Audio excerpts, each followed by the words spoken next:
Hey, welcome back to Business 101, Introduction to Business. This is now our third video in our series at looking at forms of business ownership, as well as some other topics like small business and entrepreneurship in Module 3. This is content from the textbook, Chapter 3, and in this particular video, this third video, we're looking at the topic of partnerships. Partnerships, especially with regards to forms of business ownership. You remember that we have already described three primary ways of owning a business here in the United States: sole proprietorship, partnership, and corporations. And we're looking at the second mode right now. After our last video at sole proprietorship, we're now looking at owning a business as a partnership. One of the things that's required to run a business as a partnership is, of course, a partner. And that means that you have two or more owners who share in both the operation of the firm and the financial responsibility for its debts. And so rather than owning it by one person, you've got at least two, possibly more, all working together as partners. Now, there are different types of partnerships. You can form your business as a general partnership or as a limited partnership. Let's talk about those things. So you see that some of the advantages of partnerships is, of course, two heads are better than one, right? You have more talent, possibly more resources like money. Therefore, you have more fundraising capability. You know twice as many people you can ask money from. It is also, like a sole proprietorship, relatively easy to form.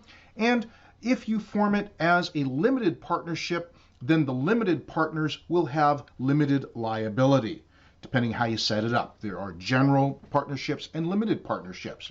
There are also still tax benefits like a sole proprietorship, but there are some disadvantages as well. You see them listed there. Unlimited liability for the general partners. Also possibly lack of continuity when one or both of the partners wants to retire, because if one partner wants to pull out, all of the other partners have to agree to it. And really, here's one of the major disadvantages, is that you're no longer the master of your own destiny.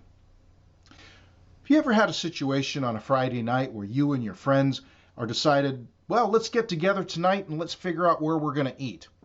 And you decide, well, let's agree upon where we're all going to go to eat. Let's go have pizza. And then one of your friends says, we had pizza last week. I don't want pizza. Someone else says, I'm gluten intolerant. And then one of your friends says, gluten intolerant? I don't know if that's really a thing. He says, really? Well, I sure really have digestive problems. I think it's gluten intolerant. And by the time you decide where you're going to eat, half the places you were thinking about are closed because you couldn't reach a consensus agreement quickly. You ever had this issue? Well, this is the issue with having partners. You may not always agree, and you may end up compromising on a decision that really isn't the best thing for you. It's not really the wisest decision. It's just the only one that was, well, the least offensive to everyone in the room, right? This is a major problem with partnerships. Now, there is a pro side, right, is that you can have multiple people involved who have different areas of expertise.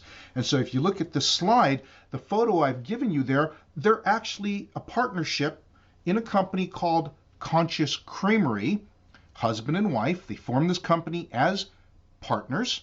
And I met these folks at a coffee festival in San Francisco, a very large coffee festival, the annual San Francisco Coffee Festival at Fort Mason. And there they were selling vegan gelato. This is then gelato that's not made with dairy, it's non-dairy. It is made with cashews. And the story is that really the gal on the left, the wife, is the one who has all of the cooking and baking expertise. They traveled to Eastern Bloc Europe, and that's where she learned how to make gelato without using any dairy products, brought the concept and technology back here to the United States where they live. I think they live up in the Sacramento region. It started as a partnership. She does all of the product preparation. He does the sales and marketing and all the other stuff. I think they're just opening up a storefront in the Sacramento area this year. The gelato is really incredible. It's really good stuff. It tastes wonderful, wonderful texture and mouthfeel. It's just delicious. I wish them well. And they are a partnership. It's a real life example of partners deciding to go into business, right? Now, for all the advantages and disadvantages, it is certainly a durable way and has significant advantages in real life over opening as a sole proprietorship. It's also a very popular way for folks to open up small businesses, and yet has some advantages as well as disadvantages. Now, as we mentioned before, some alternatives to general partnerships. A limited partnership allows for multiple limited partners who invest money but are liable for the debts only to the extent of their investments. So they're not really completely liable for every possible liability of the business. For the sake of just investing their money for a return, they also don't run the business. They're not active in the decision making. The general partners are active. The limited partners act as essentially investors. In a master limited partnership, the master partner has majority ownership and runs the business. Minority partners simply invest and they have zero management voice whatsoever. So those are some alternatives to the typical even-stevens general partnership way of starting a business. What does this mean? It's yet another flexible way for you to start your own business, and it has implications and consequences with all of the earlier questions we asked in the very first video. Hope that helps. More on this and some supplemental videos that I've also gotten from the textbook publisher. Make sure you take a look at those, and we'll see you in the next lecture.